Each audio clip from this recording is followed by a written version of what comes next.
오늘 설교의 제목은 우리 현재적 갈망 하나님의 영광이라는 제목입니다. 성찬을 한 예배를 앞두고 하나님의 은혜를 구하며 말씀을 구했습니다.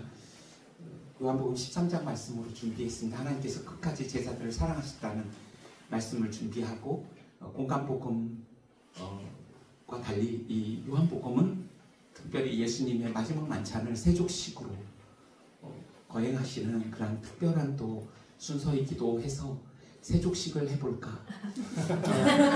아내가 너무 번거롭다.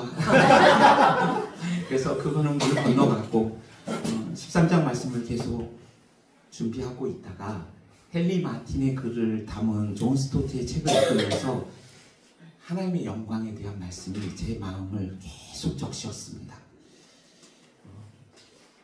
그 책이 보면 예수님이 죽음을 정복하신 것을 축하하는 부활과, 그러니까 부활을 예수님의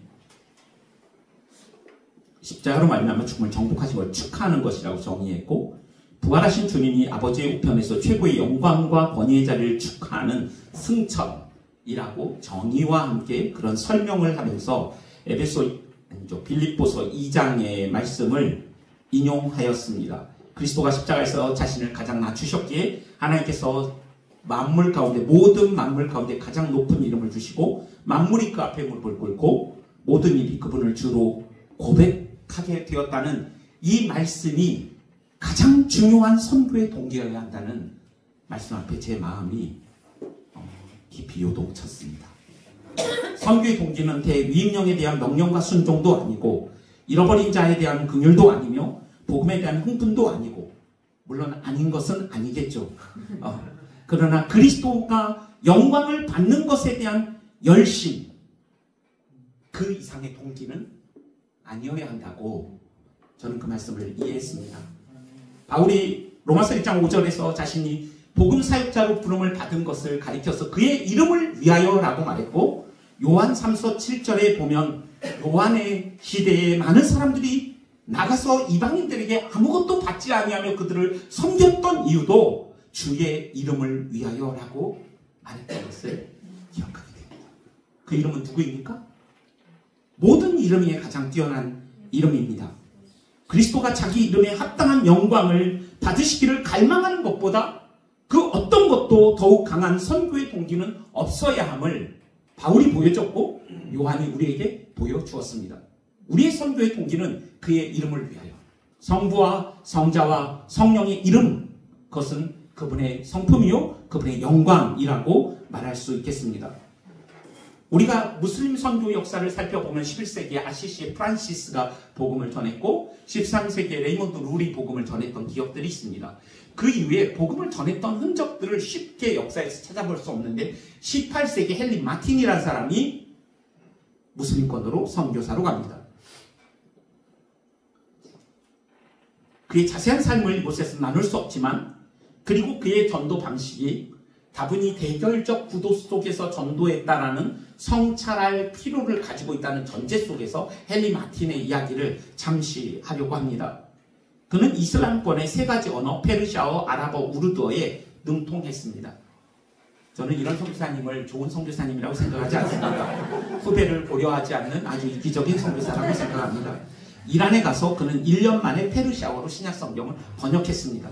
저의 생각은 더욱 확신을 갖게 됐습니다. 정말 안 좋은 선교사구나.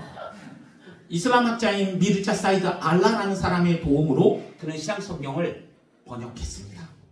그런데 그 학자가 그 당시에 이란과 러시아의 전쟁이 있었는데, 이란은 이슬람이고 러시아는 정교회가 있는 기독교의 두 전쟁 속에서 러시아의 그리스도인이 이란에 의해서 많이 죽게 되었다는, 그리고 이란이 승리했다는 이야기를 하면서 그 이슬람 학자가 이 헨리 마틴에게 이런 이야기를 합니다. 예수가 마호메트의 옷자락을 붙잡고 그만두게 해달라고 간청했다는 식으로 이야기를 하자, 이 헨리 마틴은 당신의 신성 모독에 대한 그 말에 나의 영혼 전체가 끊어지는 것 같다고 말을 합니다. 그 옆에 있던 학자는 깜짝 놀랍니다. 무엇이 그토록 당신의 귀에 거슬렸는가 묻자 헨리 마틴은 이렇게 말합니다. 예수님이 영광을 받지 않으면 나의 삶을 지속할 수가 없습니다. 예수님이 언제나 이처럼 모욕을 당하셔야 한다면 나의 삶은 지옥일 것입니다.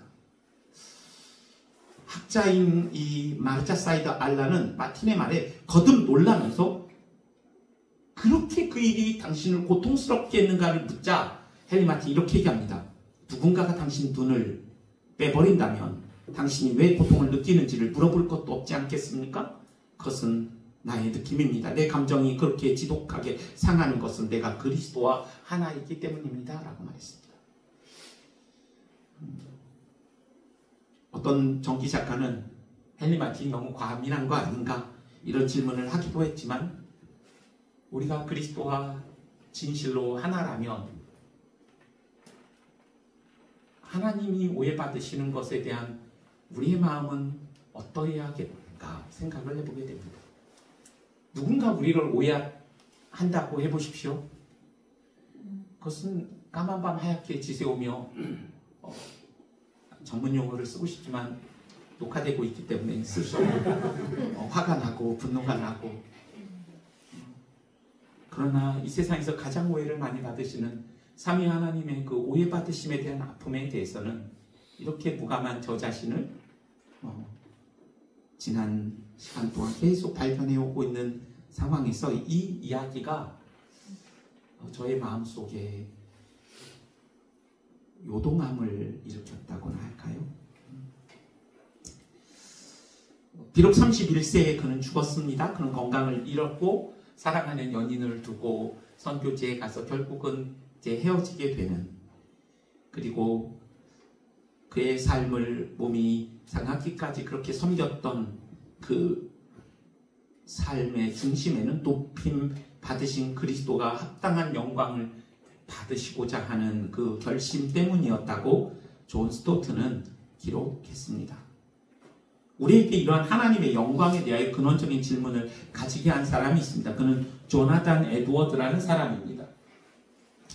그 사람은 Passion for His Glory라는 책을 썼는데 이 책은 하나님의 열심이라는 책으로 번역되었습니다.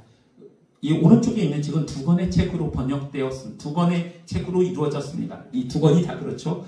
에드워드의 글이 너무나 어렵기 때문에 존 파이퍼는 이 책을 조나단 에드워드가 쓴 만큼의 분량으로 우리들에게 하나님의 영광에 대해 설명했고, 그 책은 이렇게 번역되어 우리에게 선물처럼 왔습니다. 그는 이 책에서 하나님이 세상을 왜 창조하셨는가라는 질문을 던집니다.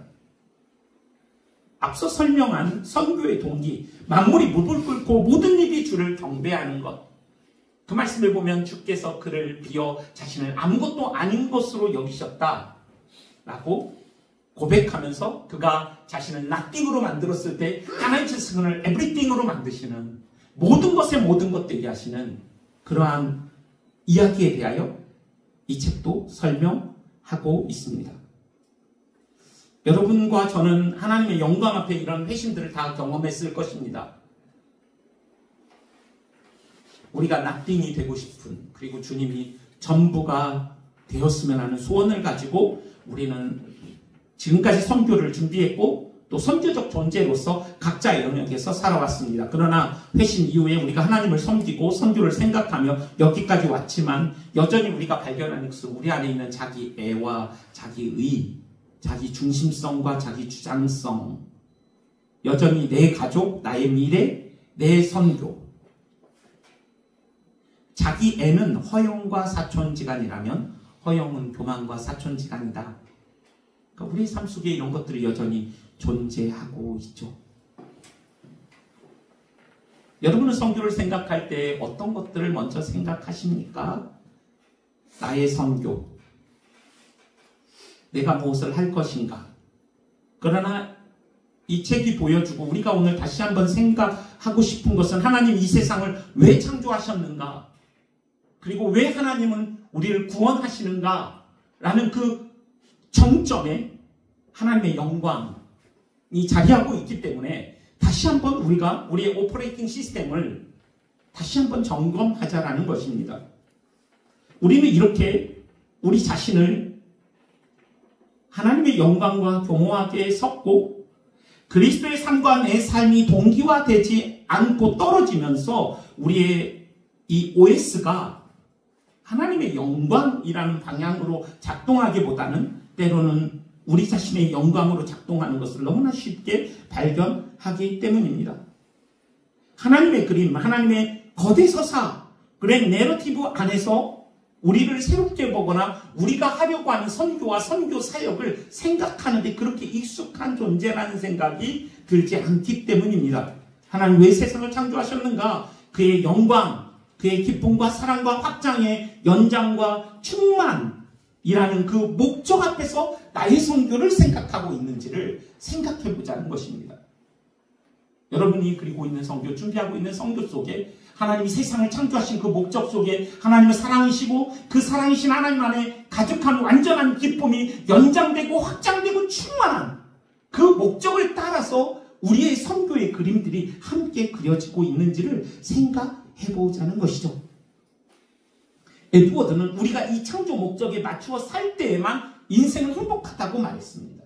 예를 들어 제가 이 마이크가 있는데 여기에 못이 튀어나와서 저는 깔끔한 사람이기 때문에 뭔가 거슬리면 마음이 어렵습니다. 그래서 이 망치로 제가 그 못을 막 때립니다. 어떤 일이 일어나겠습니까? 내년부터는 이곳에 올 수 없는 일이 목적에 맞게 사용해야 함에도 불구하고 우리의 인생의 목적이 하나님의 영광임에도 불구하고 그 천지창조의 목적과 어긋난 일치되지 않는 용도로서 우리의 인생이 소비될 때 우리 인생이 망가진다라고 그는 이야기하면서 존 파이퍼는 His Passion for His Glory라는 제목으로 God's Passion for His Glory, 하나님은 자신의 영광을 위하여 쉬지 않고 열정적으로 일하신다라는 것이죠. 그래서 우리가 천지창조의 목적을 따라 나의 열정이 기쁨과 사랑과 확장의 충만과 연장이 될 수 있다면, 그리고 이 책에서 이야기하는 것은 뒤에도 잠시 언급되지만 우리 인생이 제일 되는 목적이 무엇인가? 하나님을 영원롭게 하고 그를 영원토록 즐거워하는 것이다 라는 것을 하나의 문장으로 존 파이퍼는 에드워드의 영향 속에 만듭니다. Glorify God by enjoying Him forever. 하나라는 것입니다.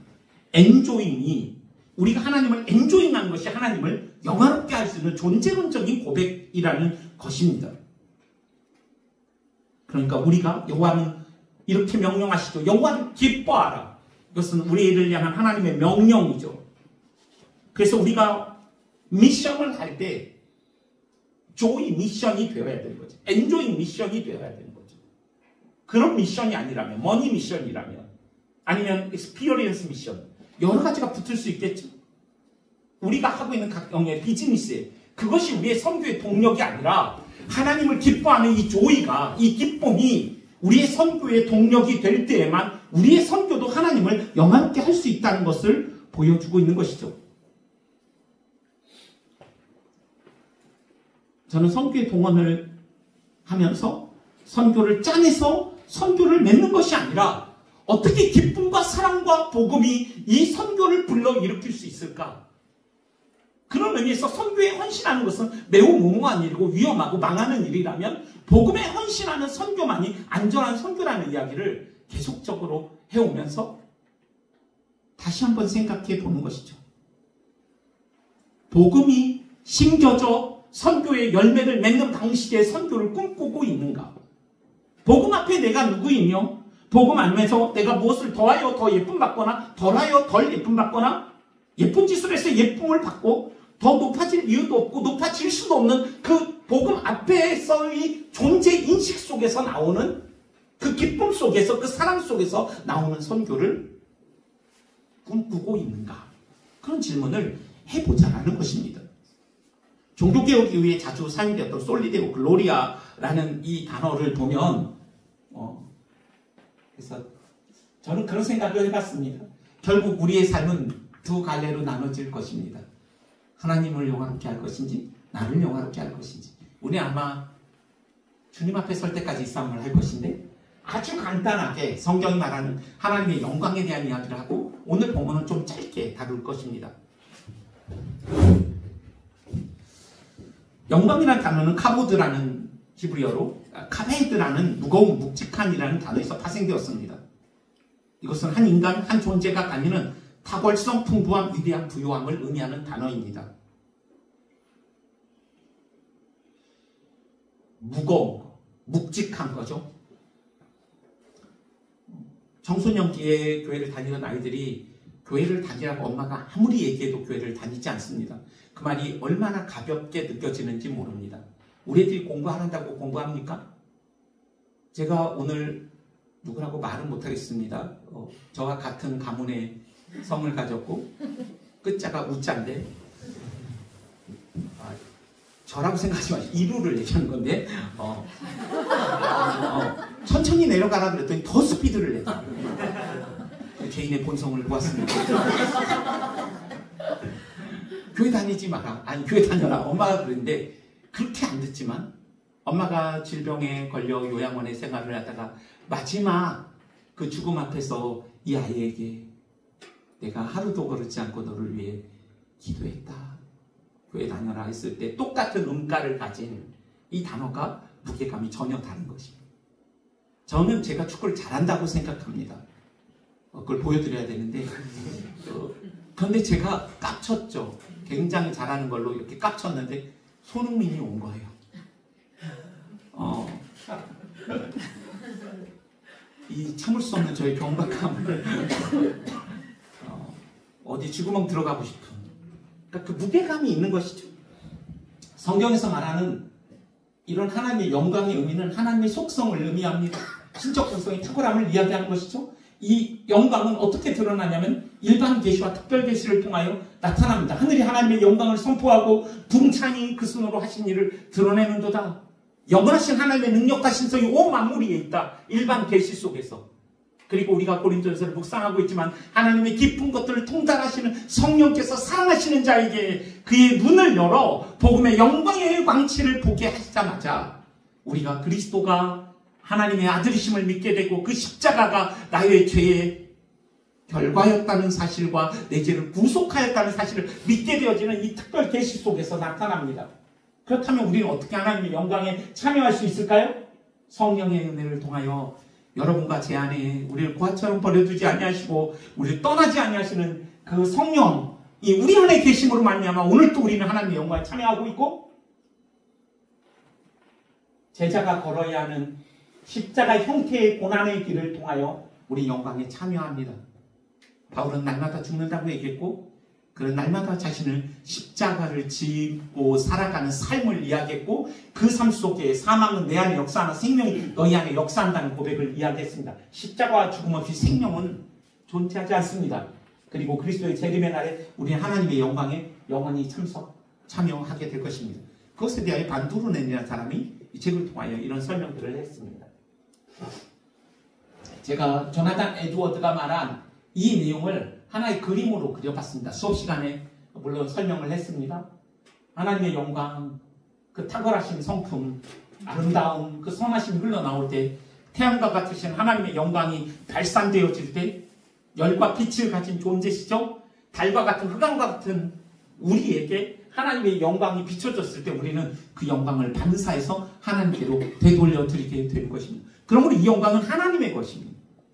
문제는 그런데 우리가 그 영광을 보고 경험하고 반사해야 됨에도 불구하고 그것들을 사로잡고 탈취하는 일들이 우리의 삶 속에 일어난다는 것입니다. 그 영광을 돌려드리지 않는 것. 그 주인에게. 그리고 내 몫으로 그것들을 탈취하는 일들이 일어나는 것이죠.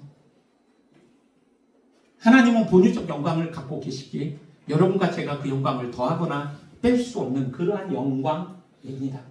다만 그 영광의 비추임을 받아 우리는 그 영광을 오늘 찬양으로 또 기도로 감사로 또 하나님을 향한 예배 안에서 돌려드리는 것입니다. 그래서 이런 생각을 해보게 됩니다. 이걸 좀 이따 이제 본문으로 들어갈 건데 본문으로 먼저 들어갑시다. 오늘 설교의 구조는 아주 짧게 전할 겁니다. 모든 사람은 무엇인가를 추구한다. 그 사람이 추구하는 것을 보면 어떤 사람인지 알 수 있다. 메시지 명제는 선교사는 현재적 관방을 가지고 살아야 된다. 왜 그런가? 아니, 무엇을 추구하는가? 세 가지로 짧게 이야기하겠습니다. 저는 사랑하는 형제자매 여러분, 지금 여러분들이 가장 소원하는 것은 무엇입니까?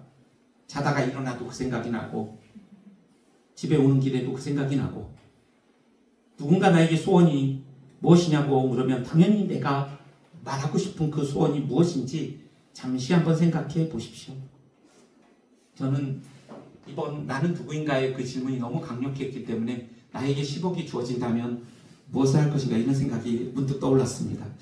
17세기에 걸출한 하나님의 사람 헨리스 쿠걸이라는 사람은 한 영혼의 가치와 탁월성은 그가 사랑하는 대상을 보면 알 수 있다. 우리가 열정적으로 원하는 그 무엇을 보면 우리의 탁월함도 드러나고 우리의 사악함도 드러난답니다. 아마 그런 의미에서 저는 이런 영성은 습관이다 라는 책이 나오지 않았나? You are what you love. 우리가 우리 자신이 어떤 사람이라고 이해하는 것보다 그리고 다른 사람이 여러분을 어떤 사람이라고 평가하는 것보다 더 명확한 평가는 여러분과 제가 무엇을 추구하고 있는가, 우리의 소원이 무엇인가 일 것인가. 아마 그것이 우리를 가장 잘 설명하는 바로미터가 되리라 생각합니다.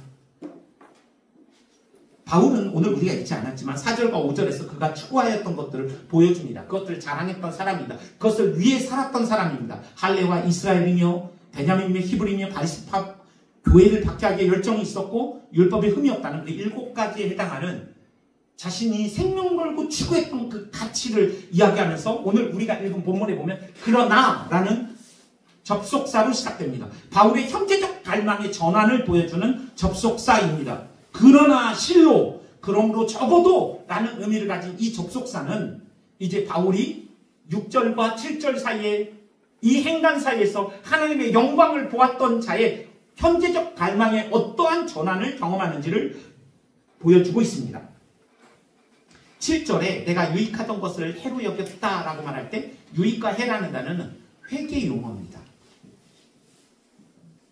수익, 이윤이라는 뜻이고 상업 용어고 해라는 용어도 상업 용어입니다. 그는 그동안 자신이 유익하다고 여겼던 앞에 7가지를 포함해서 우리의 이야기로 한다면 뭘까요? 선교의 열매라든가 한국인, 혈통, 이것도 우리에게 자랑이 될 수 있는 시대에 왔습니다. 또 선행, 선교사랑 직분, 우리의 여러 가지 경험들, 우리가 가지고 있는 소유, 그러한 것들, 그 유익이라고 생각했고 어떻게 보면 바울 시대에도 그렇고 지금도 그렇고 이 유익하게 여겨졌던 과거의 것은 여전히 지금도 가치가 있고 의미가 있는 것임에도 불구하고 이것을 해로 여기게 되었다고 그는 말합니다. 그가 유익하던 모든 것을 버렸으니 좌변과 우변에 있어서 회개에서 그는 빵이 됐습니다. 그런데 그가 말합니다. 로스, 게인이라는 단어를 이야기하면서 잃어버림이 얻음이 되었다고 말하는데 무엇을 얻었다고 말합니까? 그리스도를 얻었다고 말합니다. 그리스도를 아는 지식을, 나의 그리스도를 얻는 지식을 얻었다고 말합니다. 그건 고상한 가치가 있어서 surpassing value라는 단어를 썼더라고요. 지나친, 과도한, 탁월한 그 가치를 얻게 되었다는 것이에요. 그것들을 잃어버리는 동시에. 그리고 바울은 말하는 거예요. 이것이 남는 장사다. 이것이 흑자 인생이다. 세상으로 볼 때 땅이 된 것 같지만 진짜 남는 장사다 라고 이야기하는 것이죠. 그리스도를 얻었기 때문에, 그리스도 안에서 자신이 누구인지 발견되었기 때문에 이제는 더 이상 전문 용어인데 뽕, 후카시, 이빠이 이렇게 빼고 진짜 자신이 누구인지 알아서 허상의 허위의 삶이 아니라 실제 삶을 살게 되었다고 그는 말하고 있는 것입니다. 여기서 오해하지 말아야 할 지점이 있는데 단지 그가 버렸기 때문에 얻은 것이라고 본다면 이것은 공로주의적인 관점이 될 것입니다. 제가 보는 관점은 6절과 7절에 그가 굳이 설명하지 않았지만 그 가치를 본 것입니다. 하나님의 영광이라는 가치를 보았고 그것이 그로 하여금 그렇게 유익했던 것들을 해와 장애물로, 형법상의 용어로 쓴다면 형벌처럼 여겼던 아주 부정적인 것으로 취급함으로써 동시에 그리스도의 영광을 더 보게 되어지는 그러한 인과관계를 가진 말씀이라고 생각합니다. 그런데 여기에서 7절, 8절을 잘 읽어보면 그가 해로 여겼다는 단어가 2번 나오고 8절에 배설물로 여겼다, 똥으로 여겼다, 찌꺼기로 여겼다, 쓰레기로 여겼다라는 동사가 3번 나옵니다. 한 단어의 시제는 현재 완료고 2개의 시제는 현재 시제입니다. 원문에서. 그렇다면 이 말은 완료 시제는 예전에 내가 그것들을 해로 여겼는데 그것이 현재까지 나에게 계속적으로 영향을 미치고 있다는 의미이고, 현재 시제로 배설물로 여기고 해로 여겼다라는 현재 시제는 진행과 반복의 의미를 가지고 있습니다.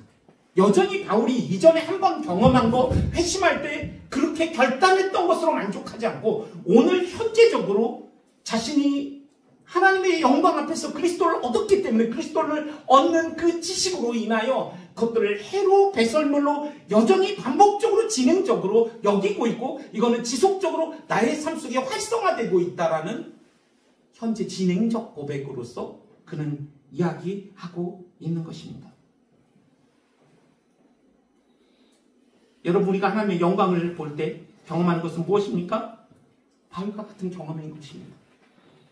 절대성과 너무나 영광스러운 가치, 최상의 고상한 가치라고 했죠. 그것들을 보여주심으로써 우리는 우리 자신의 관점이 완전히 바뀌게 되는 것이죠.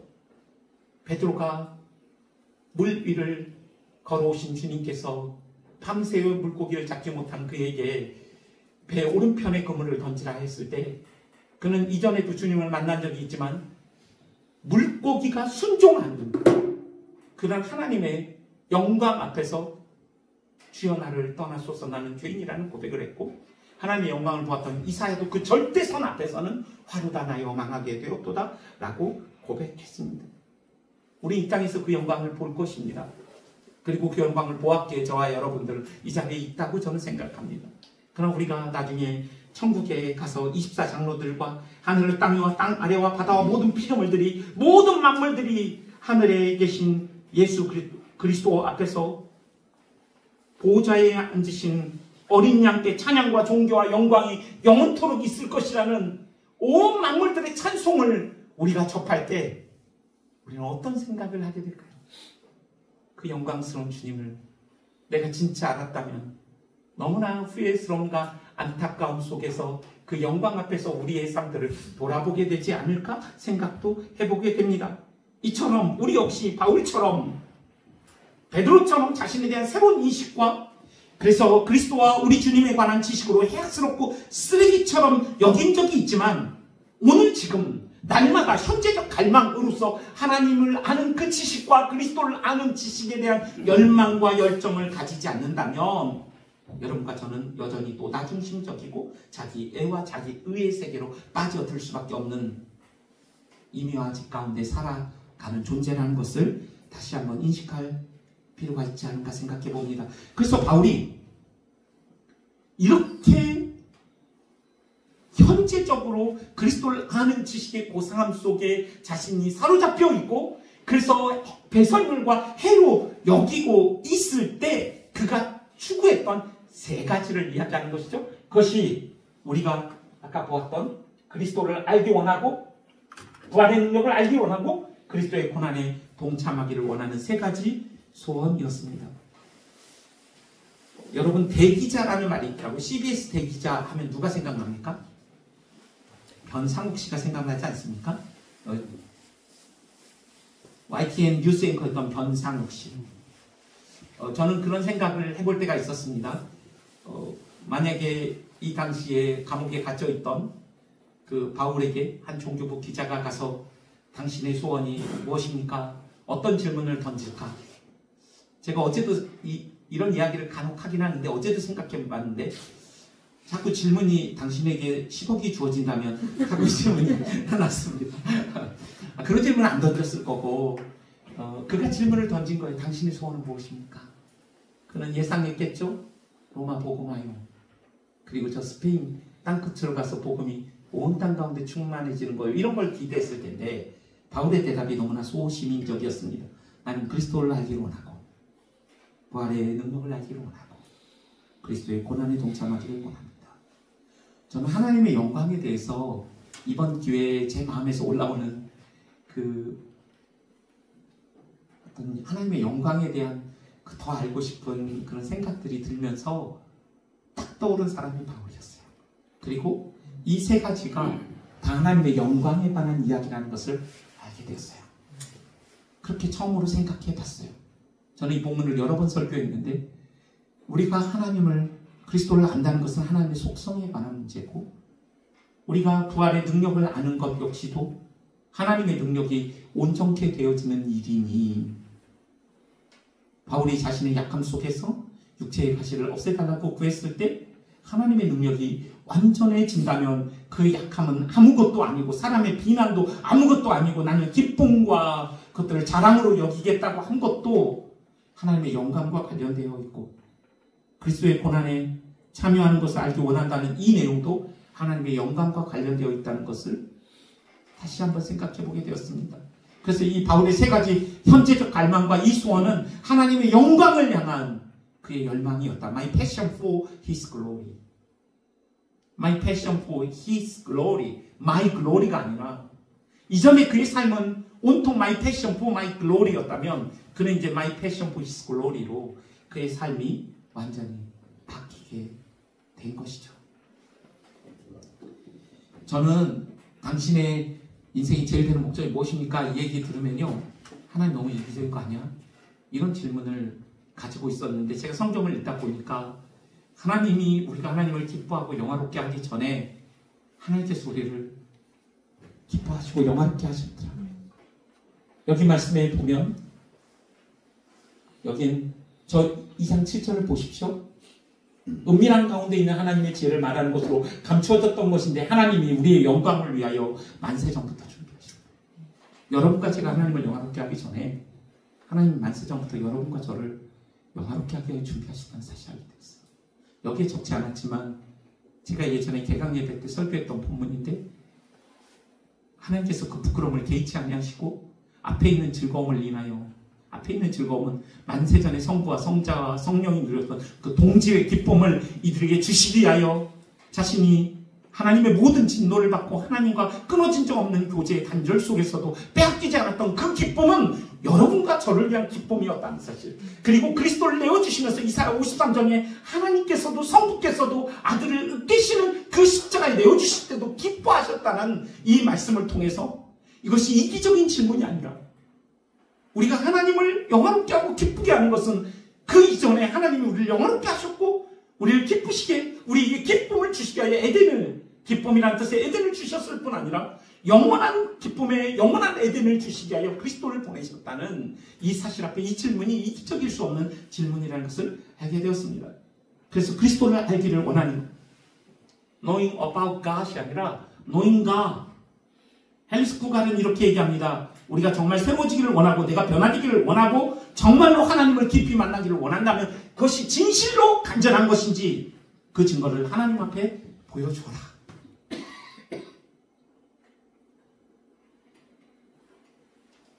정말 우리의 기쁨의 대상이 정말 변화되기를 원하고 하나님을 깊이 만나기를 원한다면 하나님은 그 증거를 보기를 원하십니다.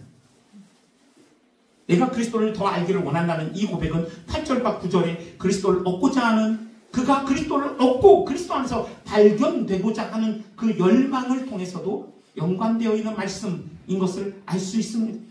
그는 어느 누구에게 발견되고 인정받는 것보다 그리스도 안에서 내가 누구인지 발견되는 것을 더 기뻐했고 예전에는 나를 잃어버리는 것을 그렇게 두려워했는데 그리스도를 얻고 나를 잃어버린다 할지라도 내가 잃어버린 것은 아무것도 아닌 것이라는 그 하나님의 영광 그리고 그 안에 담긴 그리스도의 지식에 대한 그 가치를 그가 발견한 자로서 더 이상 그는 율법에서 난 의를 추구하지 않고 하나님께로 난 의를 그는 고백하고 있죠. 9절에. 그래서 여러분 이 말씀 한번 같이 읽어볼까요?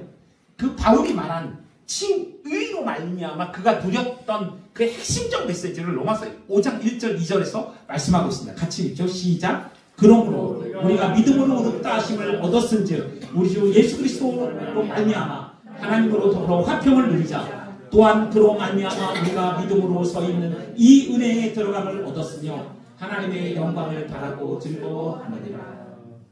여러분과 제가 그리스도를 믿고 그의 의를 받은 자로서 누리게 된 것이 무엇입니까? 즉각적인 하나님의 칭의의 결과는 화평이었습니다. 원수되었고 죄인 되었을 때, 불경건하였을 때 하나님께서 우리를 구속하심으로 말미암아 즉각적으로 그 의의 결과는 원수된 우리가 화평하게 되었습니다. 우리에게 샬롬이 있습니다. 우리가 우리 자신을 용서하게 되었습니다. 그 다음 우리가 누리게 된 것은 무엇입니까? 지속적으로 그 칭의의 지속적인 영향은 무엇입니까? 그것은 은혜입니다. 지금도 임하고 있는 은혜. 쉼 없는 은혜. 그리고 궁극적 결과가 무엇입니까? 칭의의 영광을 바라고 즐거워하는 것입니다.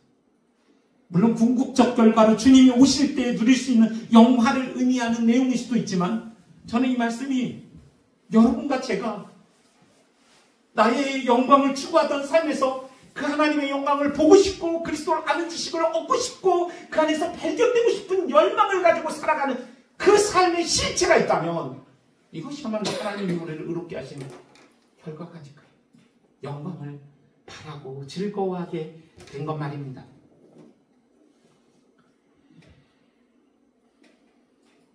칭의의 궁극적 그 결과로서 영광을 바라고 즐거워하게 된 것, 이 보물을 보았기에 이제 바울은 그리스도를 더 얻기를 원한다는 소원을 갖고 살았고, 그는 부활의 능력을, 그리스도를 알기를 원할 뿐 아니라 부활의 능력을 알기를 원한다고 말합니다. 부활은 종말에 주님이 재림 시에 우리가 경험할 것입니다. 그러나 그는 부활의 능력을 현재적으로 말하고 있습니다. 현재 지금 이곳에서 그분의 통치 아래서 살게 되고, 여전히 자신이 유익하던 것들을 해로 여기어도 그것을 손해라고 여기지 않게 된 그의 삶에서 그는 부활의 능력을 발견하고 있습니다. 감옥에서 그가 누리는 기쁨, 감격, 고난을 기뻐할 수 있는 힘, 모든 일의 강구로 하나님의 평강이 우리를 지키신다는 그 확신, 그것이 부활이 준 결과였을 것입니다. 그러므로 이 부활의 능력을 현재적 갈망으로 그는 구했던 것이 아닐까요? 그것도 한 번 과거에 경험한 것으로 만족할 수 없고 오늘 다시 임하는 부활의 능력으로 말입니다. 마지막으로 그리스도의 남은 고난에 참여하는 것을 그는 소원했습니다. 이 역시도 하나님의 영광을 볼 수 있는 길인 것을 그의 삶 속에서 그는 경험했을 것이에요. 그래서 그는, 제가 참 좋아하는 말씀인데 고린도서 4장 10절에서 12절 말씀입니다. 우리가 날마다 예수 죽인 것을 내 몸에 짊어지면 예수의 생명이 내 몸에 항상 나타나게 하려 합니다. 그는 그리스도의 십자가를 질 때마다, 자기 부인을 할 때마다 생명이 태어나는 것을 보았어요. 그것은 하나님의 영광을 보는 경험이었던 것이죠. 그는 골로새서에서 말합니다. 내가 이제 너희를 위하여 받는 괴로움을 기뻐하고 그리스도의 남은 고난을 그의 몸된 교회를 위하여 내 육체에 지어놓으라. 그것은 그리스도가 당한 고난의 불완전함을 의미하지 않습니다. 그리스도께서 십자가를 지실 때 하나님의 영광이 가장 찬연하게 나타나지 않았습니까? 죄에 대하여 침묵할 수 없는 자식을 죽여서라도 그 죄의 문제를 해결해야 되는 하나님의 공의가 드러났고, 또 하나는 그러한 죄인들을 사랑하시는 하나님의 엄청난 긍휼과 은혜가 드러났던, 그러므로 이 십자가의 삶, 십자가를 좇는 삶, 십자가 형태의 삶 속에서는 하나님의 성품이 나타납니다. 영광이 나타납니다. 그리스도의 남은 고난에 참여하는 삶은 취약성과 관련이 있고 변방성과 깊은 관련이 있습니다. 우리가 더 높이 올라가고자, 저 중심으로 가고자 하는 그러한 세상의 정신에 반대로 우리가 오히려 변방에서 연약함을 가지고 주님 앞에서 살아가는 그 삶과 아주 밀접한 관계가 있는 말씀이 바로 그리스도의 남은 고난에 참여하는 삶이 아닌가 생각합니다. 말씀을 읽겠습니다. 그가 세 가지 소원을 이야기하면서 10절의 마지막에 그의 죽으심과 같은 모양으로 닮아가면서 라고 얘기하고 있습니다. 같은 모양이 된다는 의미입니다. 원래의 의미를 살펴보면 의식적으로 흉내낸다는 것이 아니라 삶과 성품이 그리스도를 닮아간다는 것이에요. 그런데 그의 죽음 안에서 말입니다. 실제로 바울은 순교를 당했고 죄에 대하여 죽고 의에 대하여 산자로 살면서 작게는 먹고 마시는 것으로부터 시작하여 그는 일상의 삶 속에서 끊임없는 자기 부인과 순종으로 살아갔던 자신의 자전적 고백이라는 생각을 해보게 됩니다. 그리스도의 죽으심을 닮아가면서 싱크로나이즈가 되는 거죠. 동기화되는 거죠. 나의 삶이 그리스도의 삶과 동기화되어질 때 오퍼레이팅 시스템이 바뀌는 거예요. 우리의 삶 속에 어떤 오퍼레이팅 시스템이 작동합니까? 안드로이드가 아니라 My passion for my glory에서 My passion for God's glory로 바뀌는 그런 경험들을 바울은 하지 않았을까 생각해 봅니다. 여러분, 바울의 세 가지 소는 다 하나님의 영광과 관련된 것이었습니다. 이 세 가지 소는 깊이 연관되어 있습니다. 하나님을 알고자 하는 열정은 그로 하여금 하나님을 사랑하게 했고, 하나님을 사랑하게 했던 그의 마음은 그리스도의 고난을 기꺼이 감사와 기쁨으로 감당하게 했습니다. 그리고 그 가운데 그 고난을 기쁨과 감사함으로 감당할 수 있는 부활의 능력도 그는 경험하지 않았을까요? 여러분들에게 하나님이 오늘 소원을 물으신다면 여러분 무엇을 답하고 싶습니까? 우리 마음이 요동하지 않더라도 정말 이러한 바울의 소원이 하나님의 영광을 나를 잃어버리고서라도 그리스도를 얻고자 하는 열망이 우리 안에도 있지 않을까요? 그 영광을 바라고 즐거워하게 하신 하나님의 의롭게 하신 그 은혜의 흔적이 우리에게도 동일하게 있을 것이라고 생각을 합니다. 사순절이 지나고 이제 부활절을 지나 성령 강림 주간을 우리는 맞이해야 할 것입니다. 저는 우리 가운데 사순절이 저물어가는 이 시점에 우리의 속사람의 이 부흥, 그 부흥 때마다 보았던 하나님의 영광, 그 영광이 나타날 때마다 보았던 우리의 죄악과 이러한 죄인을 사랑하시는 하나님의 이 죄악의 깊이 후미진 곳까지 파고드는 하나님의 그 사랑, 그것이 엄청난 선교의 부흥을 가져왔던 역사를 기억합니다.